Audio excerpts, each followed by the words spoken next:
الرحمن السلام علیکم ورحمۃ اللہ وبرکاتہ۔ آفیشیل عابد راضی چینل کی طرف سے آج میں اپنے دوستوں کو ہر مرض سے شفا کی ایک دعا بتاؤں گا۔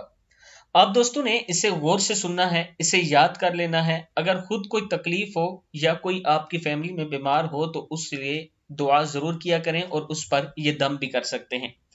تو شروع کرتے ہیں۔ بسم اللہ الرحمن الرحیم۔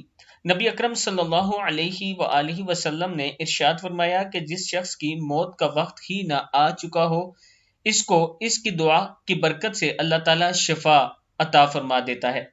کہ جس شخص کو موت کا وقت ہی نہ آ چکا ہو، اس کو اس کی دعا کی برکت سے اللہ تعالیٰ شفا عطا فرما دیتا ہے۔ دعا کیا ہے؟ بسم اللہ الرحمن الرحیم۔ اسأل اللہ العظیم، اسأل اللہ العظیم رب العرش العظیم ان یشفک۔ وہ اللہ جو خود عظیم ہے اور عظیم عرش کا مالک ہے، میں اس سے سوال کرتا ہوں کہ وہ تمہیں شفا عطا فرمائے۔ ابو داؤد کی حدیث ہے۔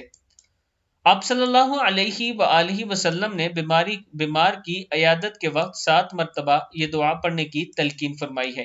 یعنی جب کوئی بیمار آپ دیکھیں، اس کی عیادت کو جائیں تو 7 مرتبہ یہ دعا پڑھا کریں، اور اس کے لیے یہ دعا بھی ہو جائے گی کہ اللہ تعالیٰ اسے شفا عطا فرمائے۔ میں اپنے دوستوں سے گزارش کروں گا کہ اس ویڈیو کو آگے ضرور شیئر کریں اور چینل کو سبسکرائب کرنا نہ بھولیں۔ السلام علیکم ورحمۃ اللہ وبرکاتہ۔